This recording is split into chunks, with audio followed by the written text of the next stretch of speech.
When I was at music college, not me, I have no musical talent whatsoever. Dave, who wrote this script, was at music college. Dave, I don't even know what instrument you play. And you're probably at this point thinking, Simon, I've told you this like 7 times. I feel like it's guitar, but I'm not sure. Wrong!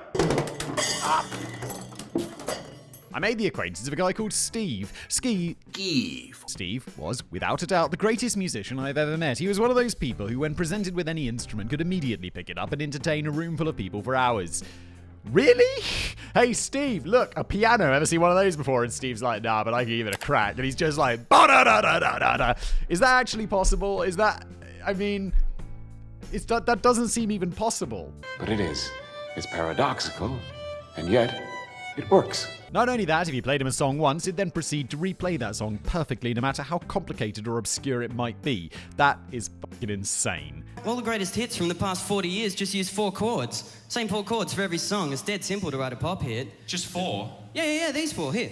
1, 2, 3, 4 chords. Steve could have almost certainly gone on to be an exceptionally famous and well-played session musician if it were not for one thing. You see, Steve had a problem. Whatever random bullshit he heard in a pub or read online, he'd accept as indisputable fact. This, in and of itself, wouldn't have been too much of a problem if he'd simply kept this information to himself. Sadly, he felt the need to share his newly discovered knowledge with anybody and everybody, including any potential employer. Yeah, I didn't know what session musicians were until like relatively recently, but it's some dude who's just like super good at playing an instrument, right? So you might be some like famous, I don't know, like Ed Sheeran or whatever, and you're like, I don't know any Ed Sheeran songs. I'm sure I do. But like he's in there in the studio recording and he's like, we need a wicked ass drummer. Somebody's just gonna come in and like rip the shit out of his drums, like or whatever.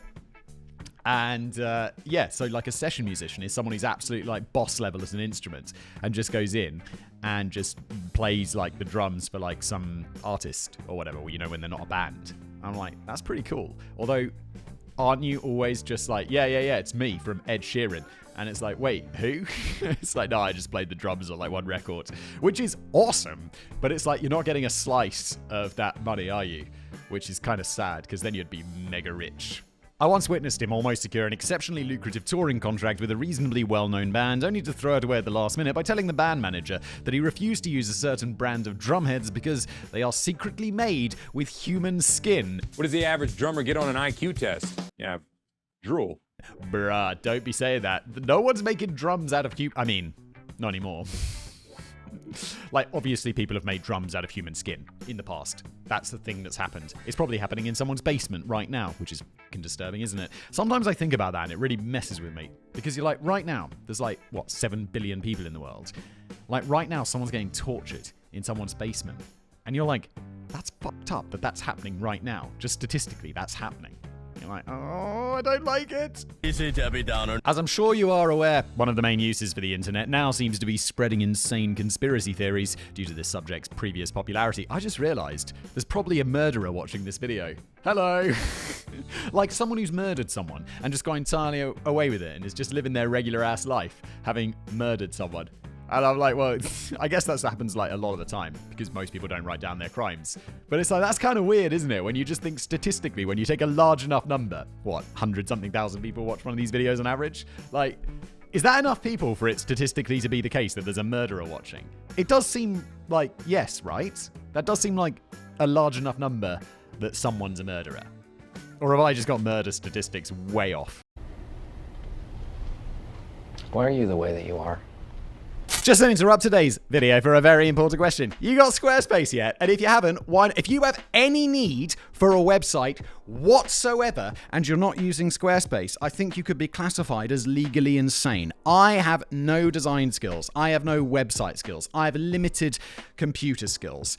And I managed to make a great looking website with Squarespace in less than an afternoon. It probably took 2 hours to get the whole thing from signing up to having something pretty functional and great looking in 2 hours. and then just, I don't know, little tweaks since then, adjusting pages, all of that stuff. It's incredibly easy. They've got something called Fluid Engine, which is a drag and drop editor, which allows you to basically drag and drop things into place based on a template, and then you have something that looks really good. It really is that simple. There's nothing really else to explain. Other things I could talk about, though, are Squarespace courses. If you want to turn your knowledge into a payday, well, make a course on Squarespace. You upload your videos, you set a price, and boom, boom, boom, boom, you're ready to go. Make a course, sell your knowledge. Or maybe you want to sell something else. Squarespace also do stores. And you could ask the person to pay now, or you could be like, flexible payments. Don't worry. Pay me later. Plus, accept all major credit cards, PayPal, Apple Pay. They have your back. So, if you haven't done Squarespace yet, you absolutely should. Head to squarespace.com/Blaze for a free trial. And when you're ready to launch, use the promo code Blaze to save 10% off your first purchase of a website or a domain. And now back to today's video. Due to this subject's previous popularity, I've plumbed the depths of internet forums and YouTube conspiracy channels to bring you a fresh batch of the insane. So sit back, relax, and don't forget to don your tinfoil hat as we travel down the rabbit hole and look at some of the most crazy conspiracy theories that the internet has to offer. Katy Perry is JonBenét. Is it JonBenét? It's JonBenét Ramsey, not JonBenét Ramsey. Right? I've made a video about this and I totally forgot the pronunciation. Oh, shocker. For those of you not aware, the case of JonBenét Ramsey, isn't it JonBenét? Attention. If you were a loved one was diagnosed with mesothelioma, you may be entitled to financial compensation. JonBenét. I'm just going to go for JonBenét, okay? That's what we're going to go with. You know what? That's what you should do. JonBenét Ramsey is an exceptionally troubling story, more suited to the casual criminalist than Brainblaze. I'm pretty sure we've covered it on Casual Criminalist. I'm not going to go into too much.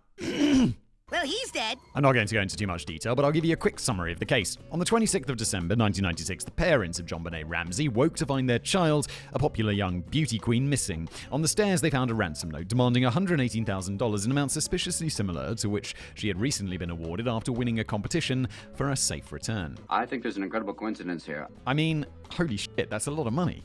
That's how much you win for winning a beauty queen competition as a kid. And I'm always like, those are fucked up, don't do that. But it's also like, wow, that's a lot of money. 7 hours later, her father would discover her body in the basement. She had been assaulted and then strangled to death. Although many theories as to exactly what happened have been put forward, her killer never has been brought to justice. Because there are some people out there whose only notable contribution to the world will possibly be providing fertilizer when they die. I like that. One of my favorite ones is that person's just a fucking oxygen thief. Oxygen thief is just mwah, because their life is stealing a resource that is so abundant we don't have to worry about it, but it's still yeah, that guy doesn't, he's stealing oxygen, that douchebag. Like that vaccine dude. JonBenét Ramsey didn't actually die at all. What?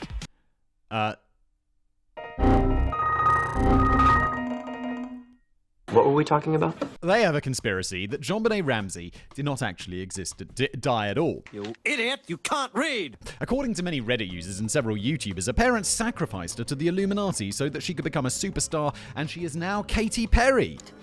Makes perfect sense. One YouTuber, whose name I shall neither sully this script nor my keyboard by including, said the following in a video which amassed 50,000 views before it was eventually deleted. Thank you, YouTube.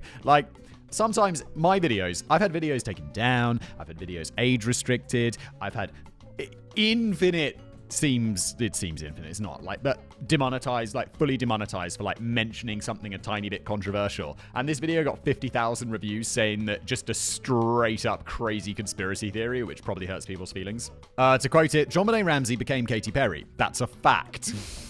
You need to be schooled on what facts are, my friend. JonBenét Ramsey did not die. Nobody died. Nobody got hurt. That sacrifice was in name only. And that sacrifice was to get something. And that something was to become a star. You need to go to mental hospital, or whatever the PC term for that is these days. The fucking loony bin. That's where you belong. So let's try and fake some objectivity here and see whether or not this conspiracy holds any water. As you may not be surprised here, no, it fucking doesn't. Proponents of this theory seem to base their arguments on the fact that the two look fairly similar and that they both knew all the words to God Bless America. I don't know what God Bless America is, but I mean, if it's the national anthem or some shit like that, of course everyone knows the words to it. Although, just saying that out of my mouth, I absolutely do not know the words to God Save the King. It's God save our gracious king. I desperately want to say Queen. but she's dead, so we don't say that anymore. But no, I don't know the words to that, because like we don't sing it in school and shit. Among the many things that these conspiracy theorists appear to gloss over are that JonBenét's death was investigated by many police officers, some of whom must have presumably seen her body. Indeed, a full autopsy was carried out. And the most important thing is that Katy Perry was 12 when 6-year-old JonBenét was murdered. There's a huge difference between a 6-year-old and a 12-year-old. Like, a 12-year-old has started secondary school. They've been in secondary school for a year. Look, I don't know what American school they're, but you know the age. And a 6-year-old is like a year and a half older than my daughter. And I'm like, that's a big fucking difference. Sadly, this theory gained so much traction online that Perry herself has been forced to deny its validity in public on several occasions. Why do you even bring, like, that's a conspiracy theory that is so insane you just don't address it. You're just like, no, I'm not talking about that. We don't talk about that weird Katy Perry JonBenét conspiracy. no. Queen Elizabeth II was a cannibal. I believe this. No. I just like, oh, the banner. You know, on Twitter, or sorry, X, you can have like your profile picture and then you have this like header image at the top. My header image for like a year and a bit has just been some dude left a review for one of my podcasts being like, this is garbage. The guy hates the royal family and is proud of it. 1 star. And I just screenshotted that and put it on the screen. I don't hate the royal family. I just don't think, I'm just a Republican. I don't think we should have a royal family. I think we should have a president, you know, someone who's elected to be head of state rather than someone who is head of state because their blood says so. I think it's nonsense. I think it's old-fashioned. I think it should be got rid of. There are hundreds of conspiracy theories online that involve the British royal family, but I think this one has to be my favorite. There are those out there who seem to genuinely believe that the key to the late monarch's longevity could be found in a propensity to consume human flesh. So how did this theory come about? I mean, my grandparents, They eat people all the time. lived to be in their 90s. Disregard. And so did the Queen. I don't think she was like 98 or something. I think my grandparents were like early 90s. But like, 0 human flesh eaten. As far as I'm aware, I mean, maybe they did. Maybe my family's got a terrible dark secret that one day I'll find out that it's like their cannibal clan or something. I find that highly unlikely. I feel like I'd have known about that. Maybe I've been eating human flesh myself. Maybe that's the new conspiracy theory. According to an alleged article, allegedly written by Hubert Humdinger. Whenever I hear the name Humdinger, all I think about is Mayor Humdinger, because I watch so...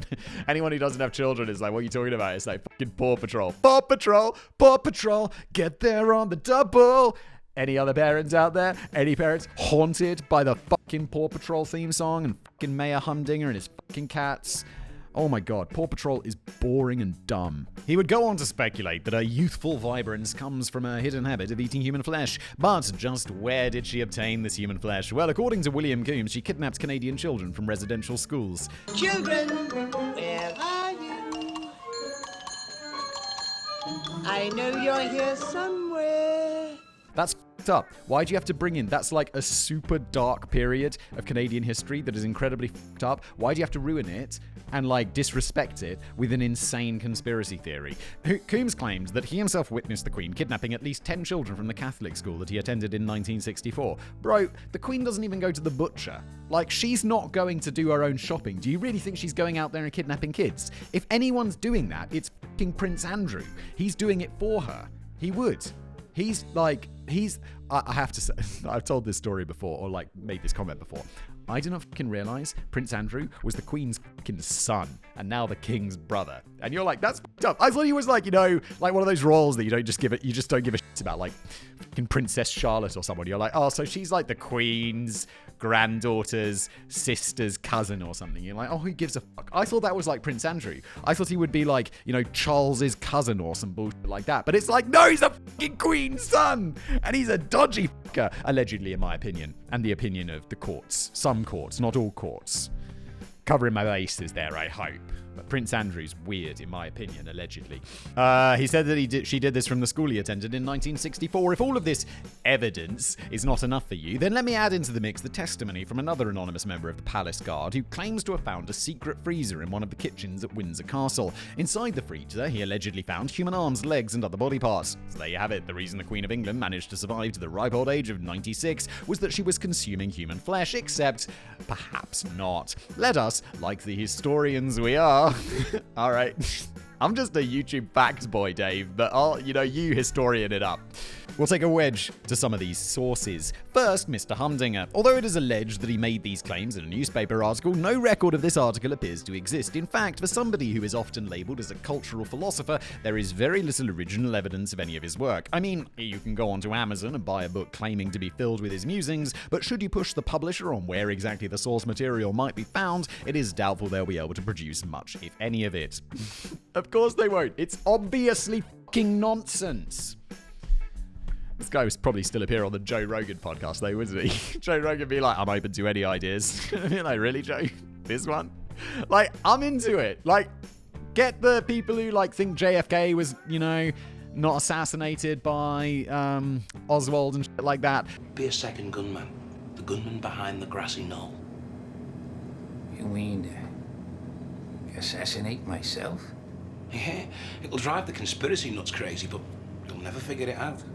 But, like, some of the conspiracy theory you have on Joe are just like, it's just like, no. No, we should not give any credit to this. It's easily dumb. It's easily proven or not proven, or it's like, there's no evidence. But look, who am I to argue? He's literally Joe Rogan's like, isn't he's worth like hundreds of millions of dollars from like Spotify deal or whatever. It's like, fuck me, Joe. Good for you, mate. Like, it's like massive business respect. Nope. There even are some out there. Nope. There, even. Just in your own time. And it's here that we open a conspiracy theory within a conspiracy theory. There are those who claim that Hubert Humdinger may not have even existed at all. With a name like Hubert Humdinger, it literally sounds like a made-up name. It's literally sounding like he watched too much Paw Patrol and was like, yeah, fucking Humdinger, Mayor Humdinger, Hubert Humdinger. Some of the evidence for this claim is quite compelling, certainly more compelling than the evidence that suggests that the Queen was a cannibal. Leaving aside the fact that nobody seems to have any hard copies of his work or direct article sources, there does not appear to be much available information about his early life or origin. But what about claims that the Queen would take a quick holiday to Canada in order to abduct her next dinners? Unfortunately for those of you who have been waiting for the Royal Cookbook filled with recipes for long pork, is long pork what people call like cannibalism? That's fucked up. I was unable to find any substantiated evidence to show that child disappearances increased dramatically during the Queen's visits to Canada. Now, I like to be completely fair when talking about this sort of thing, so I feel I should add that there may well be some solid evidence. It's just that I couldn't find any. Yeah, it might exist. It might exist. It's not on you to prove a negative. At this point, some of you are probably thinking, well, that's all well and good, Dave, but what about the former member of the Palace Guard? Surely somebody who had obtained that level of prestige cannot be dismissed so easily. Now, ordinarily, I'd be inclined to agree with you. However, I took a closer look at the origins of these claims, and as far as I can tell, they came from an anonymous poster on an online forum. No, that's not, no. One other point of interest regarding this particular theory, up until the Queen's eventual demise, a lot of people were using this evidence to prove that because the Queen was partaking in human flesh, she was, in fact, immortal. Well, she proved us fucking wrong, didn't she? By popping her clogs. Or did she? These people seem to have amended what they believe in light of recent events. In fairness, even if you are the kind of person who is inclined to believe this stuff, claiming that somebody's diet has made them immortal after they died is probably a bit of a stretch. The left-handed conspiracy. If you, like me, grew up as a left-handed person in a predominantly right-handed world... Dave, I don't like you throwing around shade like that to me. If, like me. Dave, no. I'm not sinister, Dave. I'm not a monster. I'm right-handed, like a normal person, Dave. You fucking monster.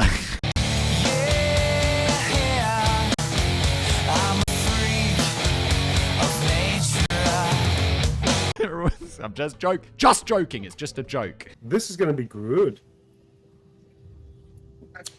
Please commence. It's one of those things that, in like 10 years, people would be like, oh my God, clip Simon. He said this about left-handed people. It's worse than racism. Then you will be fully aware of the extreme prejudice that left-handed people suffer on a daily basis. Remember school, having to do a walk of shame to the front of the class to sign out one of the pair of available left-handed scissors? Ever had to use a disc cutter or other power tool where the handle was ergonomically designed to fit perfectly into the hand of your right-handed inferiors? Or, and I realise that this is a bit more niche, ever agreed to share a drum kit with another band for a live performance only to come on stage and discover that the entire kit is set up the wrong way round?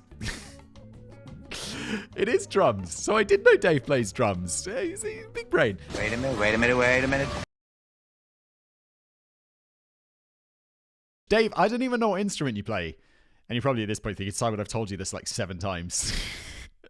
I feel like it's guitar, but I'm not sure. You were saying? So he goes, can you imagine that? You go up on stage and you're just like, the band's all like, let's go. And they're like, bow down, and you're just like, and just like fucking that shit up. I mean, like, are you drunk? Do you know, who are you?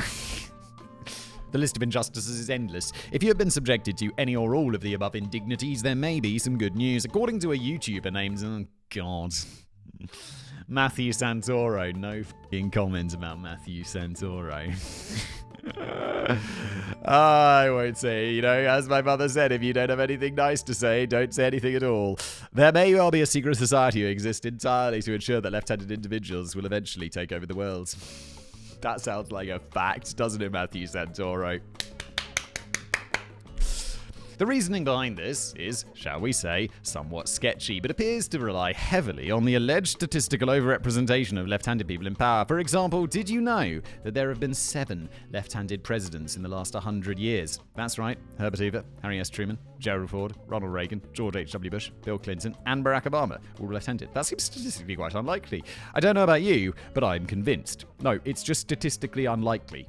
It's not like that doesn't... then. It just makes my brain hurt how stupid it is. I'm genuinely excited about the upcoming left-handed overthrow campaign, and when we finally ascend to our rightful place in charge of the world, all right-handed items will be banned. I thought that was going to go another way. Dave's like, yeah, no, we're going to begin the right-handed genocide. Let's see how you all get on when trying to open a tin with a left-handed tin opener. For those of you who might be, wait, tins? When was the last time you used a tin opener? You just use that pull tab on top and it's like, rip.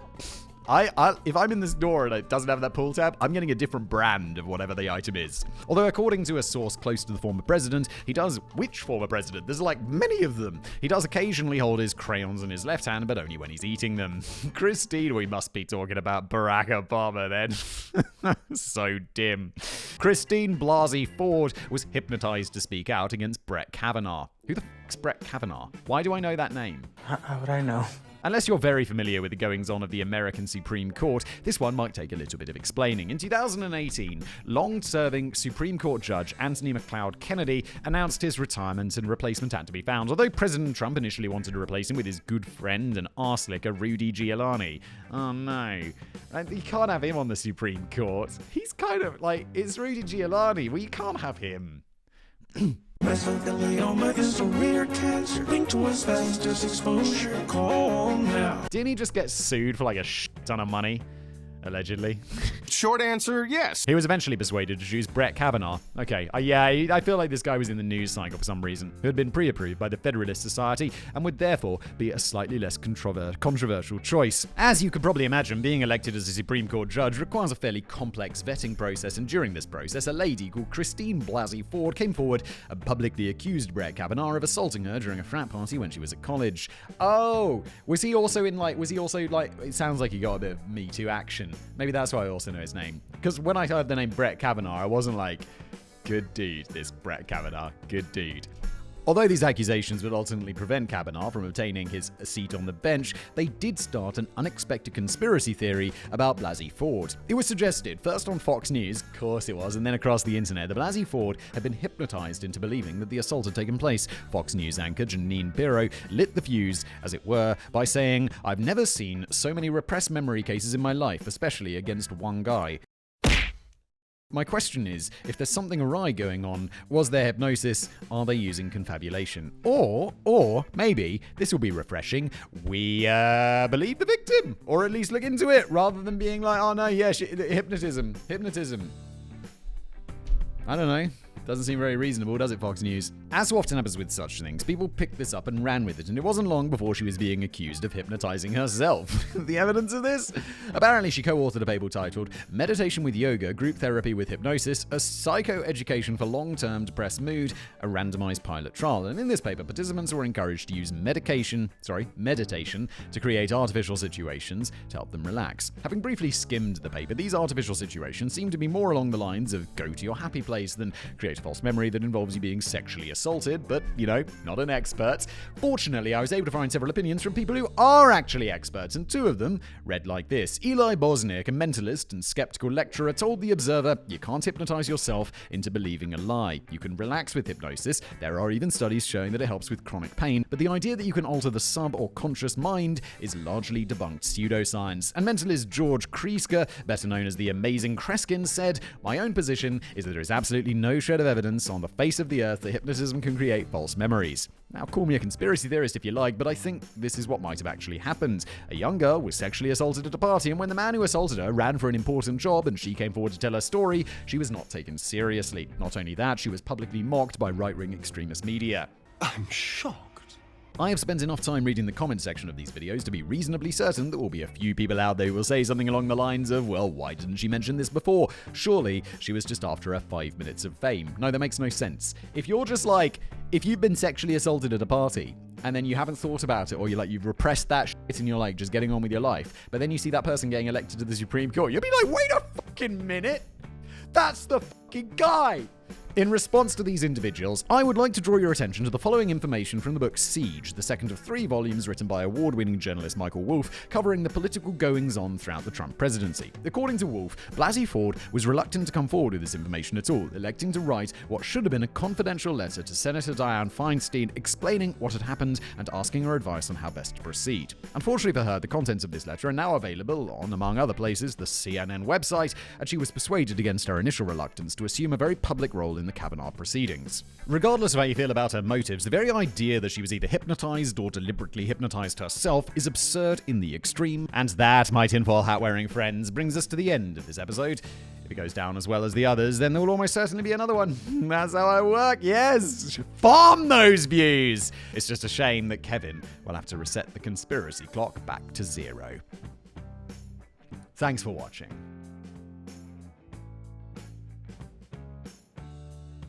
Right now, someone's getting tortured in someone's basement.